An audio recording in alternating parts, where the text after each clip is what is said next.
Hi guys, Brain here, and welcome to another video. Today we're going to be covering the developer update that came out yesterday. I know I usually have been making a habit lately of doing these the day of. I am still doing that. It's just that yesterday was my birthday, so I kind of wanted to spend that vibing, relaxing, and spending time with my loved ones and not covering DBD news and rushing out a video. So I'm doing that now today, but keep in mind in the future they will still be the day of. That is still how things are going to be conducted. So this dev update is pretty substantial. It's probably one of the biggest just balance updates we've had in a very, very long time. And a lot of that has made a lot of people happy, but it's also made a lot of people upset. So let's go ahead and break down what's the good parts, what's the bad parts, and things we need to worry about. First off comes a massive change to Chucky, that being that, you have the lesser cooldown, which is really nice because that's one of the main complaints about the character. But the biggest change being that you can only scamper while slice and dicing. Yeah, so just pressing spacebar at a pallet is going to be gone, which is kind of wild because that's one of the things that makes this character super, super strong. The devs down below agree that, well, losing a chase just because somebody hits spacebar and M1s you on the other side is not very interactive. Let's just say it's not very, very fun. And honestly, when I'm playing Chucky, I don't particularly have a very, very good time doing this either, because I'm just like, wow, I like to win because I'm good at the game and not because I just tease the heck out of the other side. So it wasn't really satisfying to play as either. But I know a lot of people are going to be upset. I know a lot of people that love Chucky and main Chucky. One of the main reasons they do that is because they can just kind of shut down pallets as easily as they do. I do think in general, the more skilled Chuckies will enjoy this change. I do think ideally they should have probably opened up his angle for slice and dicing a little bit more if they were doing this, but they did give you something when it comes to the shorter cooldown. Once again, this is just a dev update. This is an actual PTB, so this is still subject to change. Hopefully they do some nicer stuff with that. But if you're, like me and you dread facing this character, this biggest tool that made him very, very unfun to face is getting taken away. So Bubba is the surprise winner here because I feel like behavior for the most part, especially with Texas Chainsaw being out, forgot that Bubba even exists. So the fact that Bubba is getting a lot of quality of life changes is a very pleasant and welcome surprise. The biggest one I think out of these, there's a lot of stuff like Chainsaw Sweep duration is longer, movement speed is better, but the main thing that I think is going to really turn this character around is the collision detection situation. Now on Billy they did the same thing where they made heavy clutch based kit. One of the main complaints that made Billy really, really rough and annoying to play was that if you bumped into things, it was super punishing, and you would often bump off of things that like you didn't even have any sort of right to even run into because the collision would be sticking off it, which is something that I find out a lot playing Xenomorph, is that, wow, collision sometimes makes sense, but other times it's like a foot or two off of the object it's supposed to be representing, so that's not good. But with this change, hopefully this will not be happening to Bubba as much, because with Bubba, it's far more devastating because the tantrum lasts so long, which is also getting buffed down from 5 seconds down to 3 seconds. So even if you do buff, it's going to be it's going to be way better. So basically Bubba is basically overall being made better to play and feel better to play, which honestly a character that's kind of needed something, some sort of like appeal to him, because the main reason people played Bubba was mostly to face camp, and obviously now you can't do that anymore because of the anti-camp mechanic, or you have to put in a lot of extra work. It's more of like proxy camping with extra steps. And you kind of need something to give him a little flourish to make people want to come play him again. So I think these nice quality of life changes, especially the collision focus stuff, is going to be really nice. Deathslinger also is a character that I not expect behavior to come back in touch. Is getting a lot of quality of life changes for the better as well. So the stun is less, real speed's better, and movement speed while loading is getting a pretty massive upgrade from 2.6 to 308. That's a pretty substantial update. That's going to make him very, very, very good in chase. And it's just nice because honestly, when they took away ADSing, which was the insta aim on Slinger, a lot of people were upset because, well, despite how like broken and unfun to face that was, they didn't really give Slinger a whole lot afterwards to really compensate him for that. So it was just kind of like, okay, you're getting this massive thing taken it away, but you're not getting straight speed, you're not getting anything cool to make up for it. Now it seems like they've been slowly over time trying to get him back to a place where even though that's gone, he still excels at so many other different areas that it's okay now. And I feel like this is another big step in that direction. Wesker is getting a minor nerf, and it really doesn't affect almost any Wesker who's actually even slightly competent with the character. The nerf is completely focused on the hindered that you get when you're max infected, which, you know, honestly is a part of its kit that, while good, doesn't really need to be there because he's already one of the best characters, like top 10 characters in the game. So having the extra hindered on top of it is kind of just like way extra and is not really necessary. So they've halved the hindered penalty and reduced the infection rate from 50% to 1% when you come off hook. So it not only does it take longer to get your infection rate back after being hooked, but now the hindered is not as awful. So honestly, good Weskers, or even moderately competent Weskers, don't really capitalize on this effect and force value out of this part of his kit to win. It's mostly just really, really complicated and good bounds. And even the moderate competent ones are just using the bounds for movement and then using the M1, which is kind of silly. You should definitely be doing the other thing. But either way, most players don't try to capitalize on this part of the kit, and it's kind of unnecessary. So I don't think anybody's going to really notice this being gone. Next is the Blight update. The Blight update's kind of funny because a lot of people have been touting how good the double Eerie combo is. And I guess since they've recently changed this character, they were definitely keeping a microscope on the effects of the character post that change. So when people started talking up how good the double Eerie combo was, I guess they caught wind of that and were like, nope, none of that. So that has been pretty substantially nerfed. So I don't know. I think it makes sense. I think Blight is still like an extremely good character. Still definitely extremely strong, one of the best in the game. And I think they're just trying to make sure that the bottleneck in the game that's been happening because of Nurse Blight Spirit for years and years and years. I feel like they're trying to really stop that bottleneck from happening. So they're trying to be really on top of this. This is really interesting because they are trying to make toolboxes more of a Sabo item by buffing the sabotage add-ons and speed of the toolbox naturally, but they're not nerfing the other aspect, which is the gen speed part, and we're going to get to that later, trust me, because you know what's coming. But that's not going to make it more appealing. If anything, this is just going to make Sabo squads slightly more annoying while still leaving toolboxes in a place where they probably shouldn't be the way they are. It's like we've kind of misdiagnosed the issue. We've provided medicine to fix the sickness, but we've identified the wrong sickness. So it's like, I don't know. I'm not down with this change, to be honest. Oh, I did not know I had text on this screen. Hey, Emperor, thank you for the follow. Okay, now here it comes. Behavior is deciding, as you'll see more and more, to finally start tackling slowdown as a meta in the game. Starting with Deadlock, which I think is really, really funny because Deadlock is the most tame, has a lot of counterplay slowdowns that is kind of considered quote unquote meta. It doesn't last that long, which was 30 seconds, and it targets the most progressed gen, but it doesn't regress it anyway, only blocks it. To me, what this shows me by nerfing the duration of Deadlock means that behavior treats all slowdown equally, which is definitely not the case. Gen regression, red bar slowdown, and gen blocking slowdown are all vastly different. Obviously, gen regression itself, stuff like pop pain res are the strongest. Red bar being like the second strongest, gen blocking being the least strong, but the most healthy. That's kind of more been offset with Grim Embrace, because Grim Embrace is very excellent. So gen blocking might be the second best at this point, but in terms of healthiness, it is the most healthy. But to be honest, the fact that behavior seems to think that all gen regression is made equal is kind of slightly concerning, because it shows like they don't really fully understand the situation. They're just like, oh, all slowdown bad.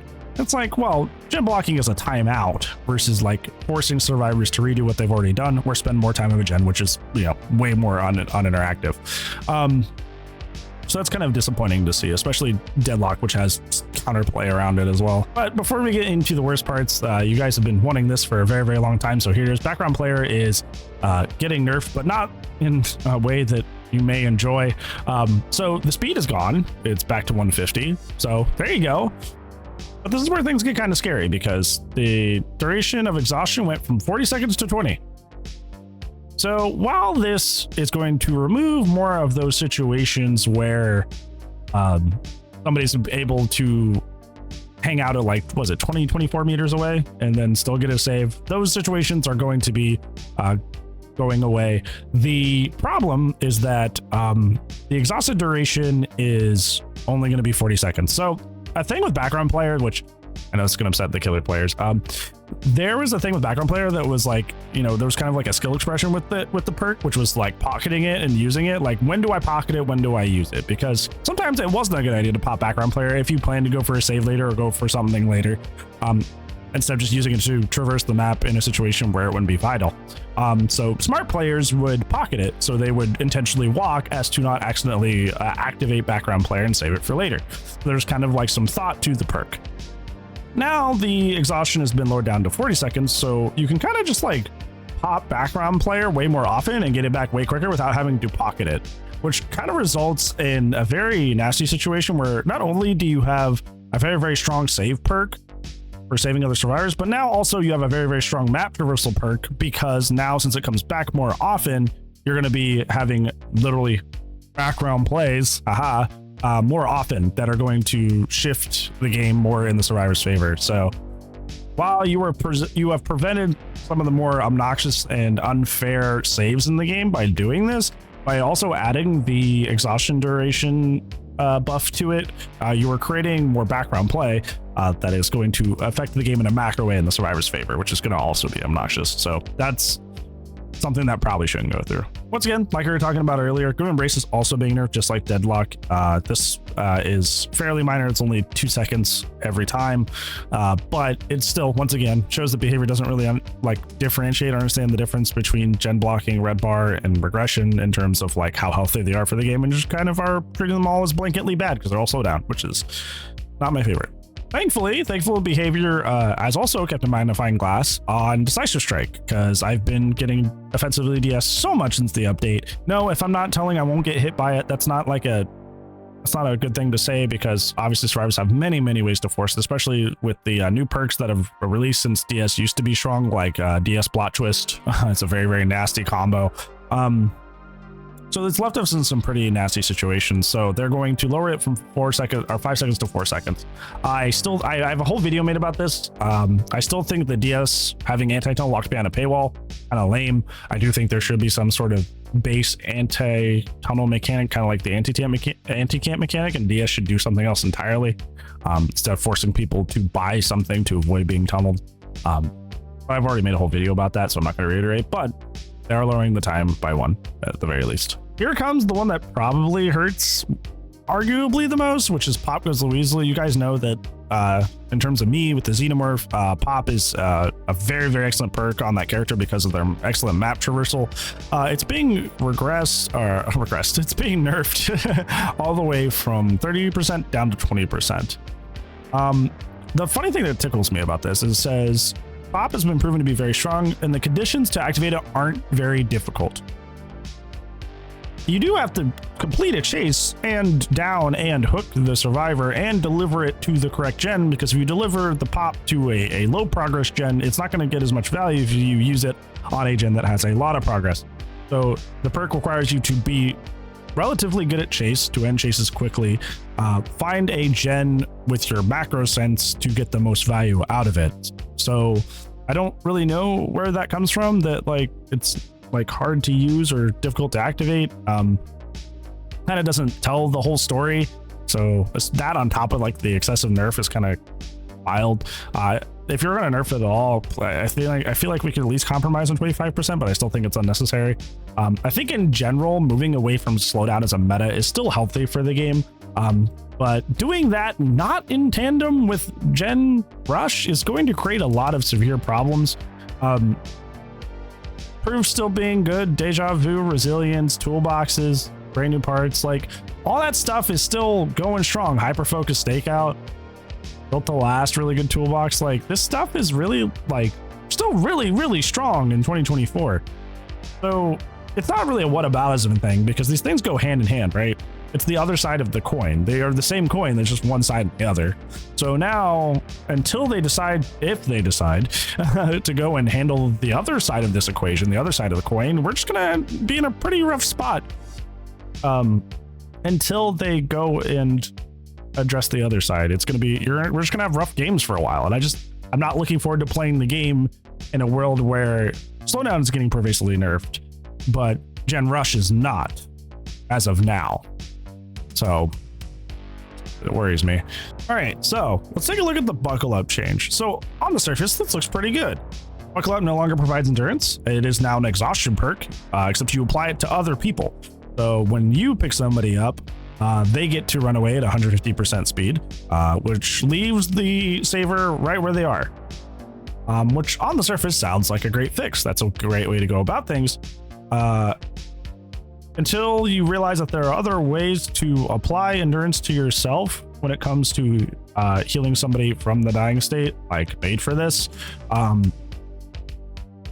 It just kind of like, I don't know. It feels like it's going to be better, but it might present some gnarly situations as well that we, probably didn't think of, but that's what player test beta is for at least. But this might create problems. So I'm going to keep an eye on this one. Like I was talking about earlier, all the slowdown perks that are good are being pervasively hit. Pain res is no exception.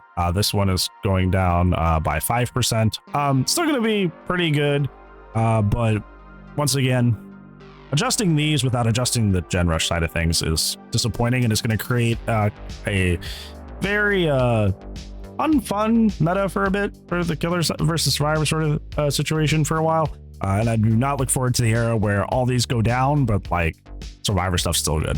So this one is interesting, and I feel like I don't see enough people talking about this one. Invocation time is being lowered to only a minute from 2 minutes, 120 seconds. It's pretty good for a brand new part on every gen. Only a minute? That's not even the length of a full gen. So you can spend less time than you would be on a gen to get every gen closer to finish permanently. This is not something that you're going to go down in the basement at the the match and do, but imagine a match at like 2 or 3 gens that's like pretty back and forth, and suddenly all of them have a brand new part on them. That's going to shift the tide pretty severely. I hope I'm over exaggerating. Hopefully I'm a little too scared of this one, but like that seems tremendously good. Tremendously good. And the regression rate's lower too, so even if you get caught, it's not going to be that bad. Like, I don't know. This might be one of those perks where it's like it can't be good or else it's stupid. And hopefully we're not about to find out what it's like for it to be stupid. So we'll see. And finally, probably the biggest objective W from this dev update is that Borgo is finally losing its red lighting. Behavior has been sticking their head in the sand about this one for an incredibly long time. We've been telling them ever since this map came out, like, this map is so red that I can't track blood, I can't track scratch marks, I can't track very well on this map because everything's red. It's hard to see the gens far away. I've heard that this map is a tremendous nightmare in terms of colorblind issues. But I don't know. They were just like, man, that's fine. It's just gonna stay the way it is, and kind of doubled down on it. But finally, they are changing the lighting of the map, which is excellent, which is great. So we can finally be able to see on this map. All right, so those are my feelings about the 8.0.0 update that is coming, at least in its current form in the dev update. A lot of the quality of life changes happening to killers are great and excellent. The nerfs are mostly okay. Chucky, I would like to see them give Chucky back a little bit more if they are going to get rid of the scamper or make it like vault only, scamper only and slice and dice. I would like to see them give him a little bit more to compensate for that. In terms of the perks, the slowdown, like I said, doing that not in the same patch as you're doing the gen rush stuff is going to be pretty rough. But some of these perks you may think you're nerfing, but are potentially making stronger versions as well. There's a lot that we'll have to see in the PTB for these. Toolboxes need to, if you're going to increase their sabotage speeds, you need to lower their gen speeds in tandem, kind of like the same conversation we had. Borgo being a different color, W, just absolute W. The lighting being better there. Everybody should be angry about that. Yeah, those are my thoughts on the patch 8.0.0 dev update, at least in its current form until it gets changed. What do you guys think of it? Are you scared of certain things, or are you pretty excited about other things? Let me know down in the comments below. Now, that's going to be it for today's video, friends. Thank you so much for watching, but I do upload daily, so I will see you tomorrow. But if I do not, I will see you when I see you. Goodbye.